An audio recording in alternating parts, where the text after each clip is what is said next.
The desert air carried a sharp chill that Thursday afternoon, the kind that made the windows rattle in their frames. I sat at my workbench, the glow of the monitor casting soft light over Raoul's old tools, each one still hanging in perfect order. For weeks, my security cameras had been nothing but lifeless decorations after a power surge fried the circuit. With the help of a young technician, the wires were rewired, the settings reset, and the screens now showed crisp, steady images from every corner of my home. I leaned back, a quiet satisfaction warming me. Raoul had always been the one to handle wires and outlets, his calloused hands never afraid of sparks. Doing it myself made me feel a little closer to him, as though I could still hear his voice guiding me through the process. Before shutting the system down for the evening, I let curiosity get the better of me. I clicked into the archive and began scrolling through leftover clips. Most were ordinary. A stray cat crossing the porch, Mrs. Hathaway from next door waving as she collected her mail. Then a file from 2 weeks ago opened and froze my breath. The footage showed my daughter Camilla. She slipped in through the side door while I was outside in the garden. She moved quickly, heading straight to my study. I watched her pull open a drawer, remove my insurance folder, and take photos with her phone, before sliding everything back in place. No hesitation, no second glance, just deliberate steps and a swift exit. My hands trembled on the desk. Camilla had a key to this house, but why would she use it like a thief? I closed the clip, my chest tight with disbelief. That evening, Mrs. Hathaway called again, her voice frantic about a leaking faucet. I promised to come by tomorrow to take a look. In the distraction, I forgot to mention to Camilla that the cameras were now working again. Later, as I drew the blinds against the cold night, the image of her secretive movements clung to me, pressing a weight on my heart that followed me into the next day. Friday evening came with the familiar sound of tires crunching across the gravel drive. I wiped my hands on a towel, steadying myself as Camilla stepped through the door with her almond tart, balanced carefully in both hands. Her smile was quick, almost too polished, and when she leaned in for a kiss, there was the faintest pause, a hesitation that pressed cold against my cheek. Daniel followed close behind, filling the entryway with his booming laugh. He complimented the smell of roasted chicken before even setting down his coat. But his cheer felt louder than the room required, like a man trying to drown out something else. We sat together at the table, the plates warm, the stew rich with chili. The conversation, however, ran in circles. Camilla spoke about renovations, asking if I had ever thought of modernizing the property.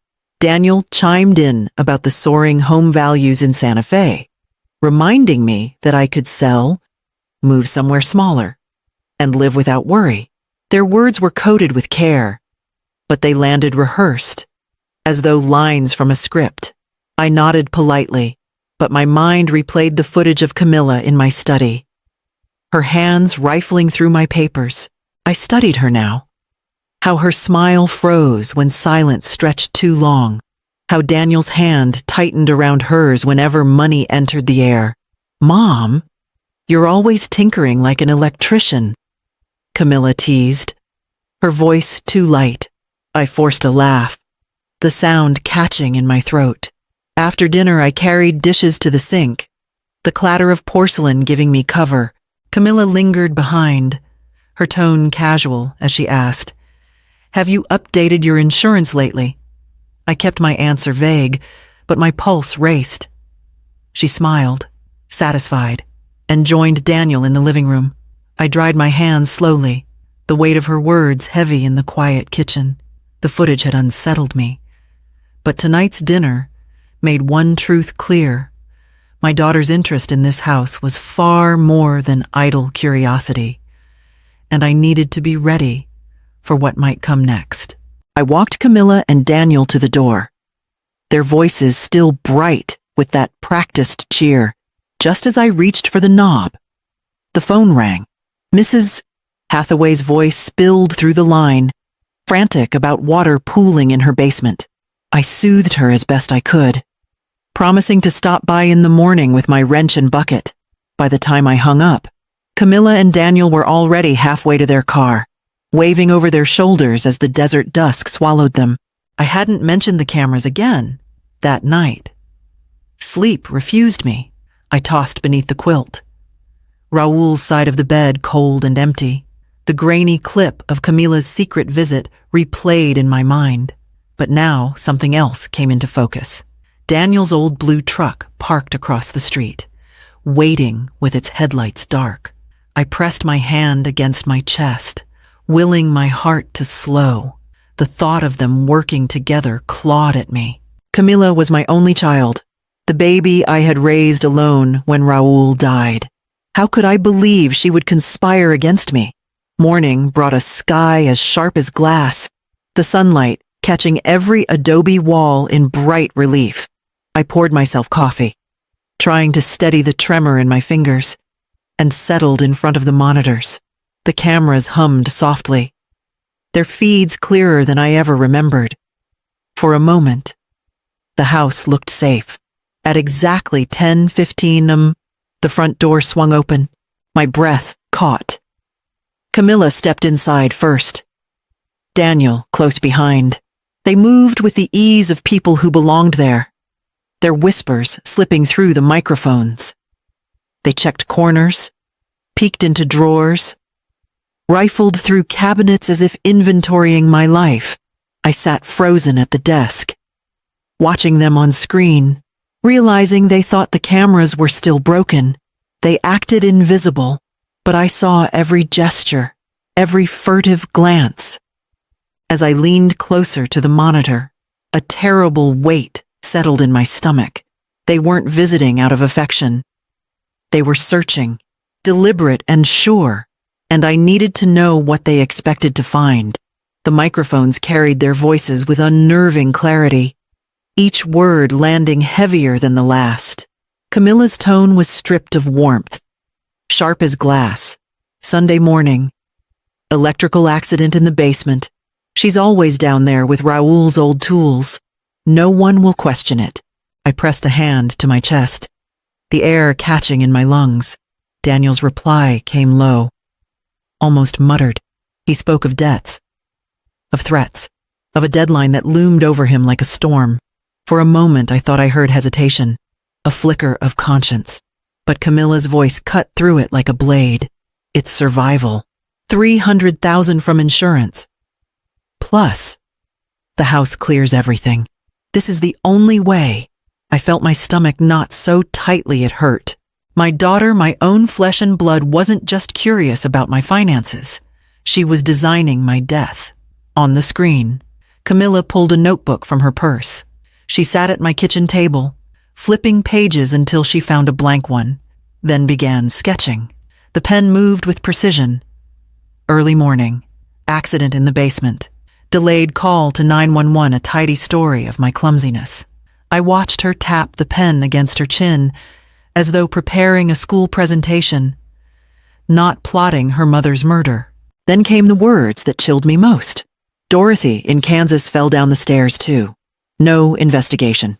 Daniel shifted in his seat, rubbing the back of his neck.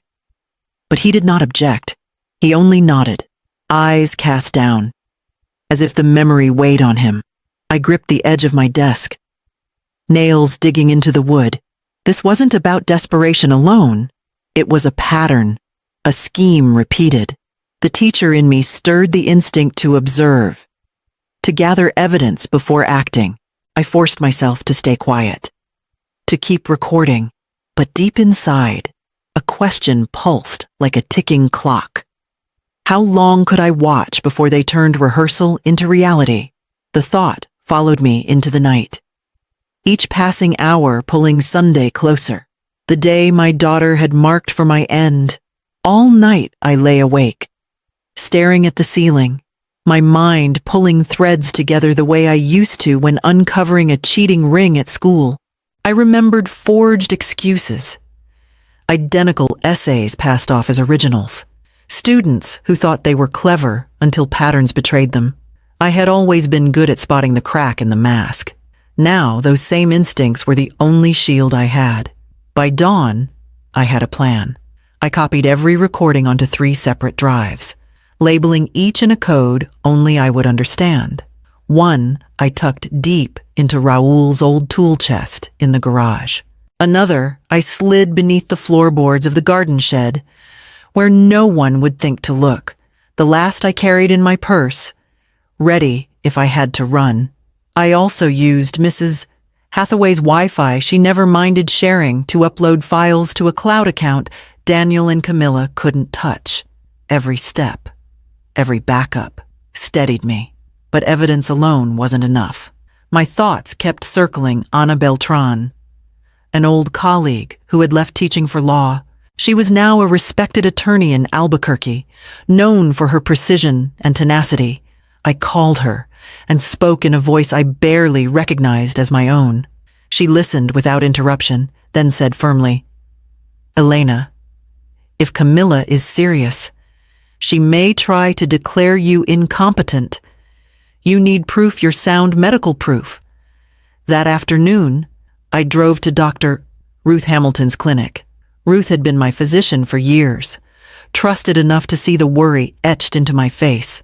She led me through memory tests, problem-solving exercises, even current events. At the end, she signed the paperwork with a decisive stroke. "You're not paranoid," she said softly. "You're responding to real danger." I left her office with the papers pressed against my chest like armor. The recordings, the backups, the medical clearance. Each piece built a fortress around me. Yet the image of Camilla sketching out my death lingered, and I could not shake the fear of how far Daniel's desperation might drive her when Sunday morning arrived. By Saturday evening, I had rehearsed my calm so many times it almost felt natural. When Camilla and Daniel stepped through the door, their greetings rang hollow, each laugh just a little too loud, each smile fixed in place. I set the table as if nothing weighed on me, though every word exchanged felt like a test I couldn't afford to fail. I let my hand tremble slightly as I carried the serving bowls, feigning forgetfulness when Daniel asked about the recipe. "Oh, what was it called again?" I muttered, letting my voice trail off. Camilla's eyes sharpened, studying me with a mix of pity and calculation. She seemed pleased by the act, and I forced myself to hold it. Halfway through dinner, she reached into her purse and drew out a small brown bottle. "Mom," she said smoothly, placing it by my plate. "These vitamins could help with your energy. Daniel's aunt swears by them." I lifted the bottle, twisting the cap with unsteady fingers. The capsules rattled inside, pale against the glass. I nodded, then excused myself briefly. In the kitchen, hidden by the clatter of dishes, I swapped them with the mints I had tucked into my apron pocket earlier. The capsules disappeared into a napkin, folded tight and hidden away. When I returned, I placed the bottle back on the table. Camilla's smile barely shifted, but her eyes flicked quickly to Daniel's. They thought the stage was set. As I cleared the plates, the microphones caught their whispers from the kitchen. "Tomorrow morning," Camilla said, her tone flat. "She takes the pills." Then the basement. "Easy," Daniel muttered. She looked suspicious. Camilla's voice turned cold. "She won't see it coming." My pulse pounded in my ears, but I kept my steps steady, my face calm. The cameras caught everything. I just needed to hold out a few more hours. When they finally left, Camilla pressed her lips to my cheek. The touch was ice, leaving a chill that spread through me long after their car disappeared into the night. I drove through the quiet streets with the bottle of capsules in my bag, each turn of the wheel heavy with dread. By the time I reached the cafe near the courthouse, the neon sign flickered against the dark windows, a lonely beacon in the night. Anna was already there, her glasses perched low on her nose. a folder of papers at her side. I slid into the booth and laid everything before her, the recordings, the copies of files, and finally, the napkin-wrapped capsules. She listened, her expression sharpening with every word, then leaned back with a slow exhale. "This isn't just greed," she said. "This is conspiracy to commit murder, and perhaps worse. We need law enforcement." The next morning, Anna arranged a meeting with Detective Samuel Morales. He was a tall, weathered man with eyes that seemed to weigh every detail before passing judgment. I played the recordings for him, my own voice breaking at points, but his face grew only harder. "I've seen scams, fraud, neglect," he said, folding his hands on the table. "But this is calculated homicide." He outlined the plan with a calm precision. A tactical team would be stationed near my house, hidden from sight. The arrests would happen the moment Camilla and Daniel acted, ensuring the evidence was undeniable. I agreed, though my heart felt like glass cracking under pressure. The memories of Camilla as a child rose unbidden, her braids flying as she ran across the school field, her laughter echoing when Raoul lifted her high. Those same memories now stabbed me, twisted into weapons. As the meeting ended, Detective Morales fixed me with a steady gaze. "We'll be there, but we need them to expose themselves fully. Can you hold steady until then?" I nodded, forcing strength into my voice.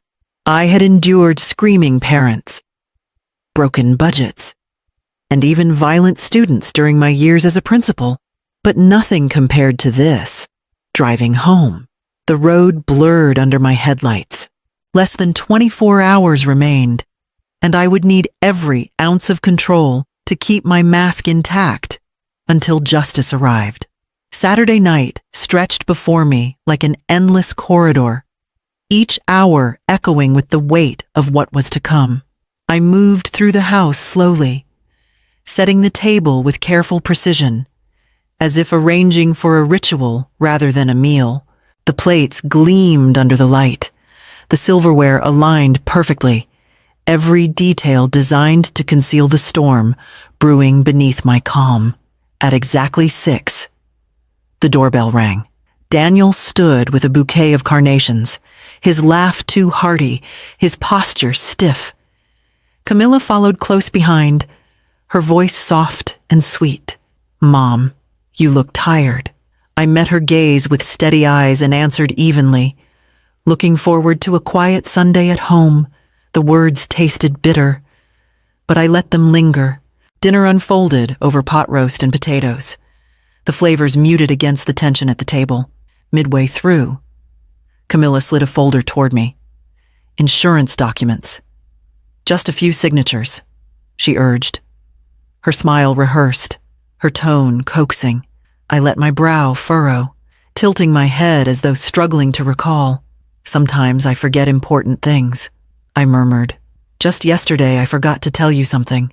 Her body leaned forward, anticipation bright in her eyes. But I only offered a small, knowing smile and pushed the folder aside.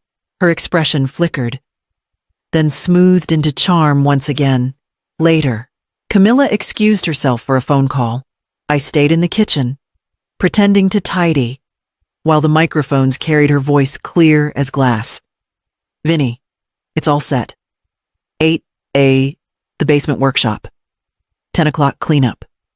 When she returned, her mask was flawless. She kissed my cheek lightly. "We'll let you rest. Mom, big day tomorrow." I closed the door behind them, the flowers still clutched in my hand, their petals trembling with the same betrayal running through my bones.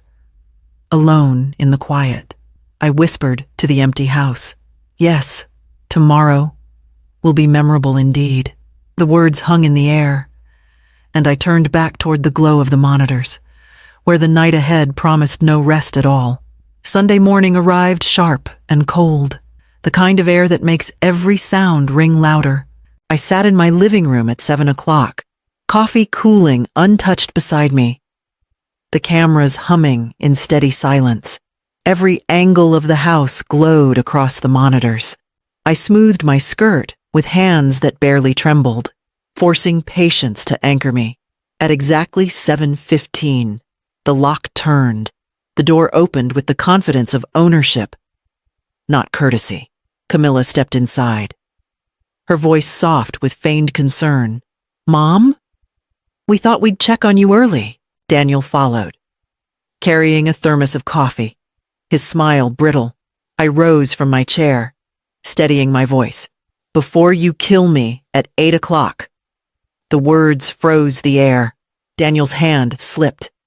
The thermos clattered to the floor, and steaming coffee spread across the rug like spilled truth. Camilla blinked, mask cracking, then forced a laugh. "Mom, you're confused." I lifted my tablet and tapped the screen. The speakers filled the room with her own voice. Sunday morning, electrical accident, insurance. Daniel's face drained, his knees bending as though the floor had given way beneath him. Camilla's charm dissolved, her eyes flashing with rage. "You've been recording us," she hissed. "Since the day you thought I was blind." I answered, my voice stronger than I had expected. Then came the thunder of footsteps outside. The door burst wide, and Detective Morales and his team swept in, weapons raised, voices firm. "Police don't move." Daniel collapsed into a chair, his shoulders caving inward. Camilla stood rigid, fury etched across her features. Every trace of sweetness gone. I stayed rooted, watching the scene unfold, feeling decades lift from my body as the weight of silence broke. The house that had nearly become my tomb now held the truth in every corner, and I stood taller than I had in years, ready to face whatever came next. Months later, I found myself seated in the stark light of the Santa Fe courthouse. The walls seemed to carry every whispered memory of the past year, but none heavier than the sight before me. Camilla stood at the defendant's table, her hands cuffed, her face pale. The judge's voice rang out with finality. 12 years for conspiracy. Daniel received 20 for attempted murder and fraud. Neither looked in my direction. Neither met my eyes. During the trial, the name Jennifer Walsh surfaced, the alias Camilla had used while bound to Daniel's criminal debts. Piece by piece, I realized she had been entangled in his shadow world long before I discovered the recordings. That truth struck me harder than the sentence. My daughter had been living behind a mask, and I hadn't seen it until it was too late. The ache in my chest never fully left, but I refused to let it hollow me. Instead, I channeled it into action. With Anna's guidance and Detective Morales' support, I began hosting workshops for seniors across New Mexico: how to read contracts, secure assets, and install simple camera systems. My basement workshop, once chosen as the place for my staged accident, transformed into a training space where elders learned how to guard their lives. One evening at a community meeting, Mrs. Hathaway reached across the table, her hand warm over mine. "You turned your home into our shield," she said softly. For the first time in months, a genuine smile spread across my face. Standing before a circle of gray heads and weary eyes, I lifted my voice. Family doesn't always mean safety, but wisdom and preparation can save lives. The words steadied me, and when the room filled with applause, I felt a new strength take root. From the ashes of betrayal, I saw the beginnings of something greater. A stronger family not bound by blood, but by choice was rising around me, and I knew it was mine to nurture.